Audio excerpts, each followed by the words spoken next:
विभा उपाध्याय। बिहार में बढ़ती आपराधिक घटनाओं को लेकर बीजेपी सांसद जनार्दन सिंह सिग्रीवाल का अजीबोगरीब बयान इस वक्त सामने आया है। बीजेपी सांसद ने अपराधियों को गोली मार देने की वकालत की है। सांसद जनार्दन सिंह सिग्रीवाल का यह बयान, जिसमें अपराधियों को गोली मारने की उन्होंने वकालत की है। सिग्रीवाल ने कहा है कि इसके लिए कानून में बदलाव की अगर जरूरत हो तो वो भी किया जाए।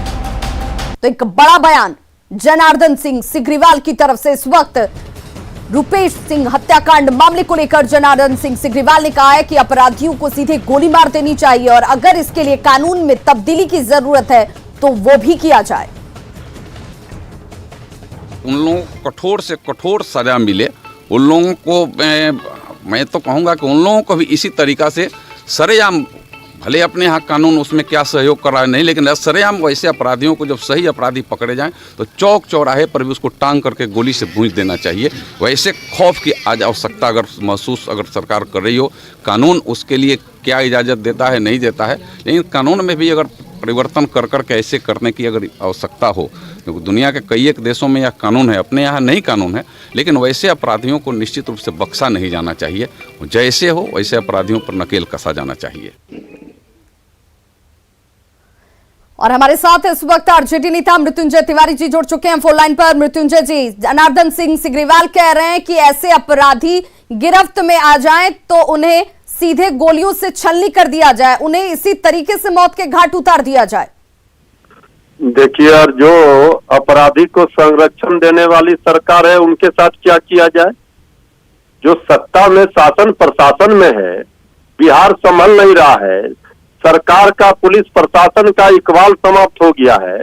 अच्छे अच्छे जो कर्तव्यनिष्ठ अधिकारी हैं उनको संटिंग में रखा गया है और आप जो लोग पोस्टिंग करा रहे हैं पैसे दे करके उनको आप दे रहे हैं थाना और दे रहे हैं जिला, तो क्या सुशासन स्थापित होगा और क्या कानून का राज स्थापित होगा?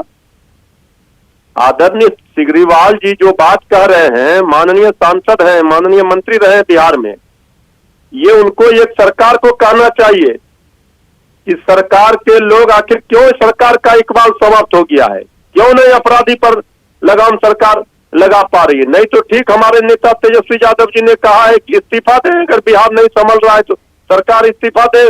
माननीय मुख्यमंत्री जी, नहीं, अपराध पर लगाम लगाने के लिए सरकार को जो कदम उठाने चाहिए, आपकी सख्ती का जो डर होना चाहिए, उसकी जगह आप क्या कानून में तब्दीली करेंगे? हर अपराधी को अब आप शूट आउट करेंगे?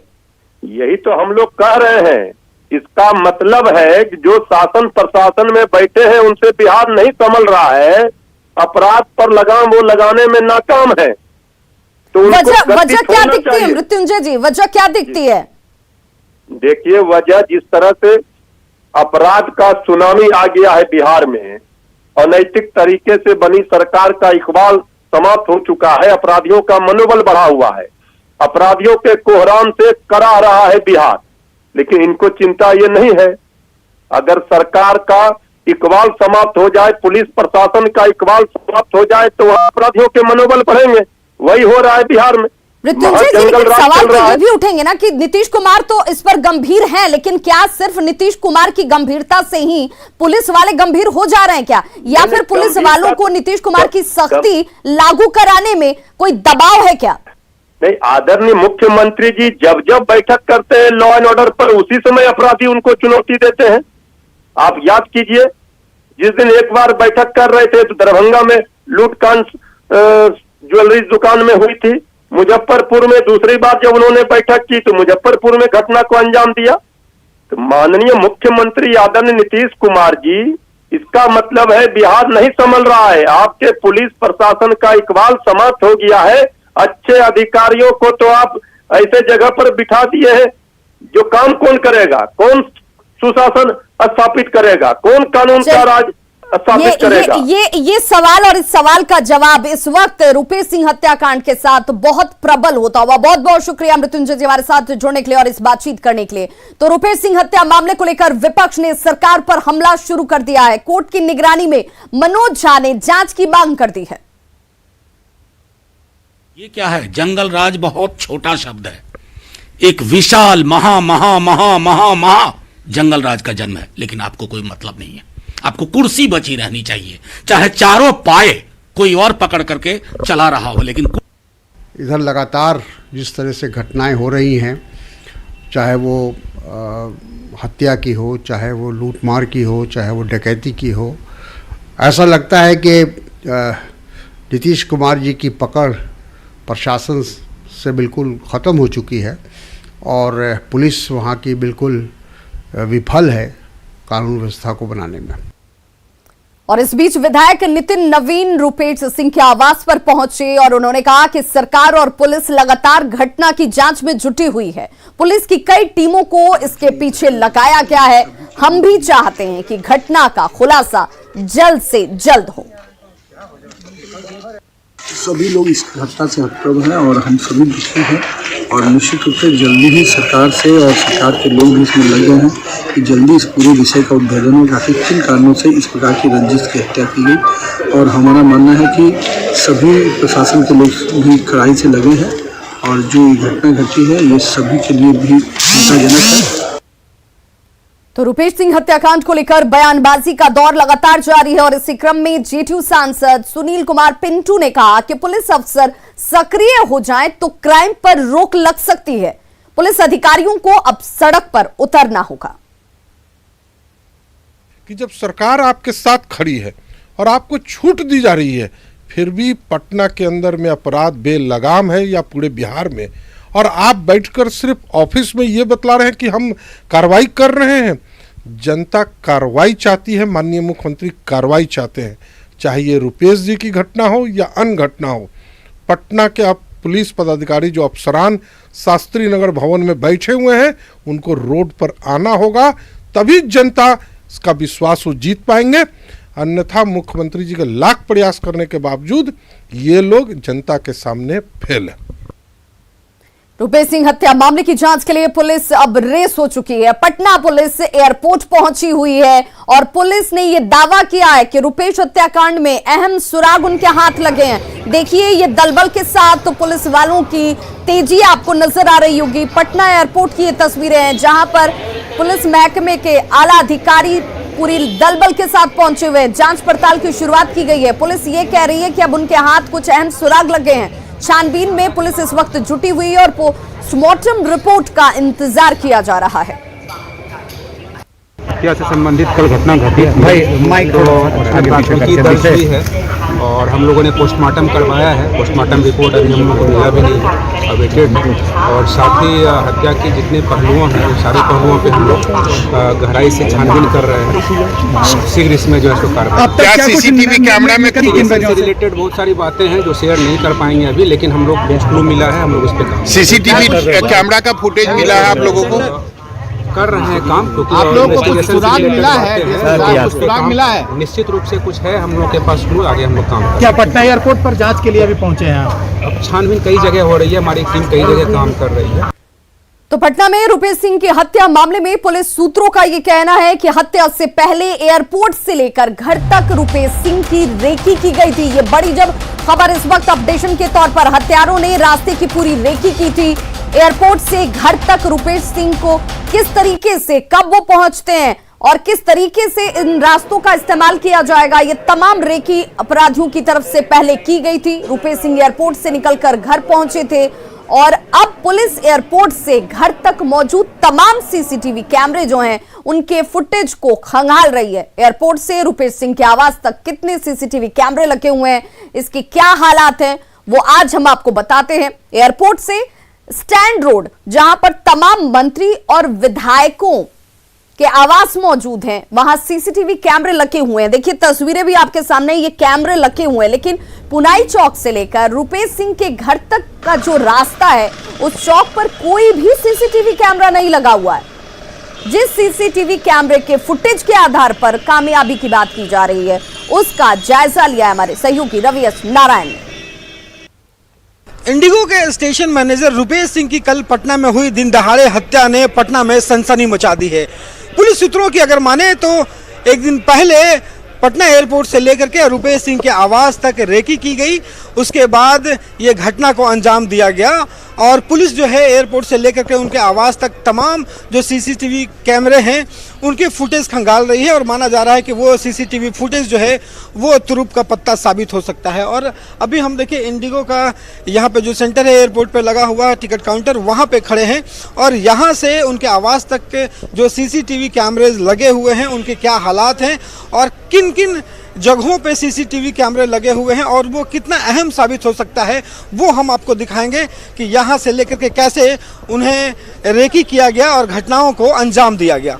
एयरपोर्ट से ठीक बाहर आते ही यहाँ पे 3 सीसीटीवी कैमरे जो हैं वो लगे हुए हैं।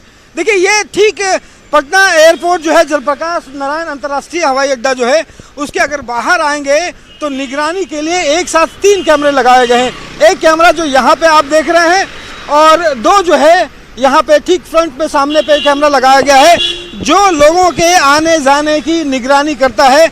और जहाँ पे बात रेकी करने की आ रही है तो कहा जा रहा है कि निश्चित रूप से अगर एयरपोर्ट से रेकी की गई है तो यहाँ पे उसके फुटेज जरूर आए होंगे। अभी हम लोग एयरपोर्ट से निकले हैं और एयरपोर्ट से अगर रुपेश सिंह के घर की तरफ अगर निकलते हैं तो सबसे पहला जो गोलंबर है वो ये गोलंबर आता है और इस गोलंबर पे आपको दिखाऊं कि यहाँ से सबसे पहला मोड़ जो गोलंबर है यहाँ पे सीसीटीवी कैमरा जो है वो लगा हुआ है कि वहाँ पे घर जाने के लिए यही एक मुख्य रास्ता है जहाँ से गुजर सकते हैं और यहाँ से निगरानी रखने के लिए यहाँ पे सीसीटीवी कैमरा जो है वो लगाए गए हैं। और यहाँ से अगर बताऊँ तो यहाँ से जिस इलाके से गुजरता है यहाँ से प्रमुख जो रास्ते हैं वो हार्डिंग रोड है इको पार्क होते हुए जो कि सबसे पॉश इलाका कहलाता है। अभी हम पहुंचे हैं पुनाई चक चौराहा। पुनाई चक चौराहा वो जगह जहां से रुपेश सिंह के घर के जाने का रास्ता है। आपको बता दूं कि यही वो मुख्य सड़क है जो रुपेश सिंह के घर जाती है। लेकिन सबसे चौंकाने वाली बात है कि इस चौराहे पर किसी भी बिल्डिंग पर कहीं पे अगर आप देख लें पॉल पे तो कहीं पे सीसीटीवी कैमरा जो है वो नहीं लगा हुआ है। ये एक बड़ा सवाल खड़ा करता है। देखना होगा कि टीम गठित हो गई है, पुलिस को सफलता कब मिलती है, लेकिन जिस ढंग से दिन दहाड़े हत्या हुई है पुलिस के कार्रवाई पे या बिहार के लॉ एंड ऑर्डर पर बड़ा सवाल खड़ा कर दिया है। कैमरा पर्सन मनीष जुनेजा के साथ रवि एस नारायण, न्यूज़ 18 पटना। तो वहीं बिहार के पूर्व डीजीपी गुप्तेश्वर पांडे ने उम्मीद जताई है कि बिहार पुलिस रुपेश सिंह के हत्यारों को जल्द ढूंढ निकालेगी। उन्होंने ये भी कहा कि रुपेश अच्छे इंसान थे और सबों की सेवा करते थे। देखिए बहुत अच्छे इंसान थे, सभी लोगों से उनके बहुत ही मधुर संबंध थे, अटूट सेवा भाव था, सबकी मदद करते थे, सबकी सेवा करते थे। हत्या होना दुर्भाग्यपूर्ण है लेकिन मुझे पूरा विश्वास है पुलिस हत्यारों को खोज लेगी। हम लोगों को ऐसी परिस्थिति में धैर्य का परिचय देना चाहिए और पुलिस को प्रशासन को सहयोग करना चाहिए। और चलिए आपको सीधे लिए चलते हैं छपरा, जो कि उनका पैतृक संतोष सिंह का पैतृक गांव है और हमारे सहयोगी संतोष गुप्ता हमारे साथ वहां से सीधे लाइव जुड़ रहे हैं। संतोष, इस गम की घड़ी में हालांकि अगर पिता के क्रंदन की आवाज सुनी जाए तो वो किसी के भी सीने को छलनी कर सकती है। कई सवाल हैं उस क्रंदन में, लेकिन पुलिस सिर्फ ये कह रही है कि हम क्लू को ढूंढने में लगे हुए हैं। फिलहाल गांव वाले क्या सोचते हैं, गांव वालों का क्या कहना है? देखिए गांव के लोग काफ़ी मर्माहत है इस पूरे घटना से, लेकिन सबसे अहम बात यह है कि जिस जगह ये घटना हुई उसके पास के ही हमारे सांसद जनार्दन सिंह सिग्रीवाल है, जिन्होंने आके अभी थोड़ी देर पहले ही रुपेश को श्रद्धांजलि दी है। उन्होंने कुछ डिमांड भी किया, हम इनसे बात कराते हैं। हमारे साथ सिग्रीवाल खुद मौजूद है। सर थोड़ा यहाँ आ जाए। सर ये बताइए कि आप यहाँ आए हैं इस घटना पर, पहले क्या कहेंगे आप? पहले तो रुपेश के इस निर्मम हत्या पर मैं कठोर शब्दों से उसकी भर्त्सना करता हूँ और मैं सीधे कहूँगा कि वैसे अपराधी शीघ्र पकड़े जाएं, उनके ऊपर कठोर कार्रवाई हो, क्योंकि यह एक रुपेश की बात नहीं, दूसरे रुपेश के ऊपर ऐसी घटना न घटे। आपने तो डिमांड भी की है कि इस तरह से कानून को भी कठोर बनाने की जरूरत है। कानून को निश्चित रूप से कठोर बनाने की आवश्यकता है। देखिए अपने देश में यह कानून ऐसा नहीं है कि सरेआम ऐसे अपराधी जब पकड़े जाएं, जब उनका निशाक्त हो जाए, माने पहचान हो जाए, तो उनको चौक चौराहे पर गोली मार दी जाए। लेकिन इस कानून को और मजबूत करने की और आवश्यकता अगर महसूस हो रही है तो उसको करने की आवश्यकता है, क्योंकि अपराधियों का रूह कांप जाए कि आगे दूसरा कोई अपराध कर सके। संतोष, जरा जनार्दन सिंह सिग्रीवाल जी से ये भी पूछिए कि सरकार उन्हीं की है, वो सरकार में शामिल हैं, तो कानून का खौफ अपराधियों में क्यों नहीं है? जवाब पूरे समाज में क्या पड़ रहा है। सर, एक बड़ा सवाल ये उठाया जा रहा है कि सरकार आपकी है लेकिन फिर भी कानून का खौफ नहीं देखा जा रहा है। देखिए, कानून का खौफ तो हमें लगता है कि आवश्यकता हो तो और करने की आवश्यकता है। मेरा सीधे इसमें कहना है कि सीधे उस अपराधी को पकड़ा जाए और अपराधियों पर कठोर से कठोर कार्रवाई की जाए। वो अपराधियों का रूह कांप जाए, आगे जो दूसरा अपराधी भी सुने तो उसको लगे कि नहीं, ऐसे अपराध करने का अंजाम हमें ऐसा भुगतना पड़ेगा। हम दूसरे के बाल बच्चा को अगर हम अनाथ कर दिए हैं तो हम भी सही तरीका से नहीं रह पाएंगे, हमारे भी बाल बच्चा और समाज के लोग अनाथ हो जाएंगे। ऐसा कानून भारत में है और ऐसा संतोष, बिहार में एक कानून। सवाल जरा जनार्दन जी से ये भी पूछिए कि क्या कानून व्यवस्था, लॉ एंड ऑर्डर जो इस वक्त लचर नजर आती है, जिसको लेकर बार बार सवाल उठाए जा रहे हैं, उसके पीछे की एक सबसे बड़ी वजह शराबबंदी भी मानते हैं क्या इस वक्त सिग्रीवाल जी? क्या सवाल उठ रहा है कि शराबबंदी के कारण कई अपराध बढ़ रहे हैं? नहीं, अब शराबबंदी तो एक दूसरा चीज है, शराबबंदी तो एक दूसरा मैटर है। शराबबंदी की वजह से तो अपराध में कमी होने की बात है। शराबबंदी की वजह से अपराध में कमी भी हुए, लेकिन ऐसे अपराध करने वाले लोग अगर शराब की आवश्यकता है तो दूसरे राज्यों से भी वो प्राप्त कर सकते हैं। समीक्षा करने की जरूरत है कि अपराधी नहीं, निश्चित रूप से ऐसे अपराधियों के ऊपर कठोर से कठोर कार्रवाई हो। ऐसे अपराधियों के लिए आवश्यकता अगर और महसूस हो तो कानून को भी कठोर किया जाए। ऐसे अपराधी दूसरे को जो अनाथ कर रहे हैं वो स्वयं अनाथ हो जाए, वह भी हाथ उनके कानून पर सवाल उठाए जा रहे हैं कि कानूनी प्रक्रिया जो है कानून कौन तब्दीली करेगा? कानून क्या इस तरीके से बनाए जाएंगे कि अब पुलिस वाले अपनी सख्ती न दिखा पाए और जब अपराधी गिरफ्त में हो तो उनको सिर्फ शूट आउट करना ही एक विकल्प है? जी जी बिल्कुल, एक बहुत बड़ा सवाल जनार्दन सिंह सिग्रीवाल ने आज उठाया है कि जो कानून व्यवस्था है उसको तो दुरुस्त करने की जरूरत है, लेकिन अपराधियों को सजा ऐसी मिलनी चाहिए। हालांकि उन्होंने अपनी बातों का सफाई भी दी है। उन्होंने साफ तौर पे कहा है कि अगर अपराधी पकड़े जाते हैं, उनका दोष सिद्ध हो जाता है तो उन्हें चौक चौराहे पर गोली मारने की व्यवस्था की जानी चाहिए। तो उसमें उसके लिए उन्होंने कहा है कि कानून में ऐसी प्रावधान करने चाहिए, क्योंकि कई देशों में ऐसी व्यवस्था है और अब जरूरत हो चुकी है कि जिस तरह से अपने देश में लोग अनाथ हो रहे हैं, अच्छे अच्छे लोगों की हत्याएं हो रही है, राजनीतिक हत्याएं हो रही है, तो जरूरत महसूस की जा रही है कि इस कानून को अपने देश में भी लागू किया जाता है कि कानून का खौफ जो होता है अपराधियों के अंदर दिख सके। क्योंकि अभी जो हालात है उसमें कहीं खौफ नहीं दिख रहा है, अपराधी खुलेआम अपराध करते हैं, घूमते रहते हैं। बहुत बहुत शुक्रिया संतोष इस तमाम जानकारी के लिए। तो देखिए, इस वक्त अब इस बात पर चर्चा शुरू हो गई है कि क्या कानून में तब्दीली की जरूरत है। जनार्दन सिंह सिग्रीवाल सरकार में शामिल हैं, बीजेपी के सांसद हैं और उनका ये कहना है कि डर नहीं है और डर कैसे पैदा किया जाए उसके लिए शूट आउट एक कारगर तरीका होगा और इसके लिए अगर जरूरत हो तो कानून तब्दील कर दिया जाए। रुपेश सिंह हत्याकांड मामले को लेकर एडीजी पुलिस मुख्यालय जितेंद्र कुमार ने एक बयान जारी किया है। उनके मुताबिक इस पूरे हत्याकांड की गुत्थी बहुत जल्द सुलझाने के लिए एसआईटी काम कर रही है। वहीं दूसरी ओर एसटीएफ का भी सहयोग लिया जा रहा है ताकि जल्द से जल्द अपराधियों की पहचान की जा सके और उन्हें गिरफ्त में लिया जा सके। अनुसंधान प्रारंभ किया जा चुका है और इसके लिए उद्भेदन के लिए सिटी एसपी पटना की अध्यक्षता में एसआईटी का गठन किया गया है। एसटीएफ की टीम भी तैनात की गई है अपराधियों की पहचान और गिरफ्तारी के लिए। वैज्ञानिक अनुसंधान के लिए एफएसएल की टीम का मदद ली गई है। उन्होंने जो है घटनास्थल का भ्रमण भी किया है, सूत्र इकट्ठे किए हैं जिनका विश्लेषण किया जा रहा है।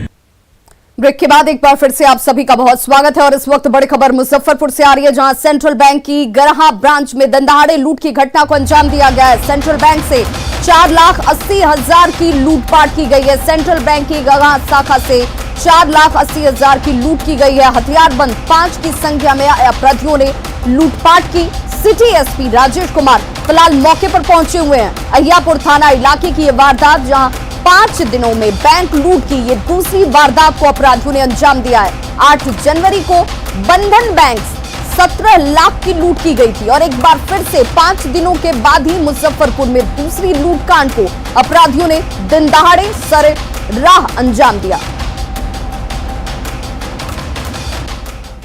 खगड़िया में अपराधियों ने नॉन बैंकिंग कंपनी के कलेक्शन एजेंट की गोली मारकर हत्या कर दी। बताया जा रहा है कि लूट का विरोध करने पर अपराधियों ने गोली मारी है। अपराधियों ने इस वारदात को तब अंजाम दिया जब कलेक्शन एजेंट बबलू मालाकार पैसे लेकर घर लौट रहे थे। अपराधियों ने बबलू को गंगौर ओपी के जलकोड़ा हाई स्कूल के पास गोली मारी और फिलहाल पुलिस शव को कब्जे में लेकर मामले की जांच में जुट गई है। गए थे कलेक्शन में, इनको गोली मार दिया। कहाँ पर गोली मार दिया? हाई स्कूल के आगे में गली में गोली मारे। कौन के साथ में? मोबाइल छीन लिए, बैग छीन लिए, रुपया का जितना भी कलेक्शन करते थे, और पैन कार्ड, आधार कार्ड, जो मतलब होता है रुपया पैसा वगैरह और सब सारा डॉक्यूमेंट्स इनका ले लिए। बात मुजफ्फरपुर की, जहां एक नाबालिग छात्रा को सामूहिक दुष्कर्म के बाद जिंदा जलाकर मारने का मामला सामने आया है और गांव के ही 4 युवकों पर दुष्कर्म करने के बाद हत्या करने का आरोप लगा है। 4 तस्वीरें जो आपके टीवी स्क्रीन पर इस वक्त हैं। अभिनय, गुलचंद, चंचल और राजा, ये वो चारों आरोपी जिन्होंने पहले दुष्कर्म की घटना को अंजाम दिया और इसके बाद वीडियो बनाया जाता है, छात्रा को ब्लैकमेल किया जाता है, किसी को न बताने की धमकी दी जाती है और उसके बाद जिंदा जलाकर मारा गया। नाबालिग छात्रा बताई जा रही है। 5 सितंबर 2020 को आरोपी गुलचंद और चंचल ने नाबालिग छात्रा को फोन कर उसे घर से बाहर बुलाया। इसके बाद दुष्कर्म की घटना को अंजाम दिया गया, वीडियो भी बनाया गया, किसी से न कहने की धमकी तक दी गई। इसके बाद दोनों उसे ब्लैकमेल करने लगते हैं। 3 जनवरी 2021 को दोनों अपने 2 अन्य साथी अभिनय और राजा के साथ पीड़िता के घर पहुंचे और उसके साथ गैंगरेप किया गया। इसके बाद उसकी हत्या कर दी गई। साक्ष्य को छिपाने की नीयत से शव को जलाने की कोशिश की गई, जिसके बाद इस पूरे मामले का खुलासा हुआ। पहले परिवार चुप था। पीड़िता के पिता 6 जनवरी को पंजाब से मुजफ्फरपुर पहुंचते हैं, जिसके बाद साहिबगंज थाने में मंगलवार को FIR दर्ज कराई गई और अब पुलिस इन सभी चारों आरोपियों की तलाश में जुट गई है।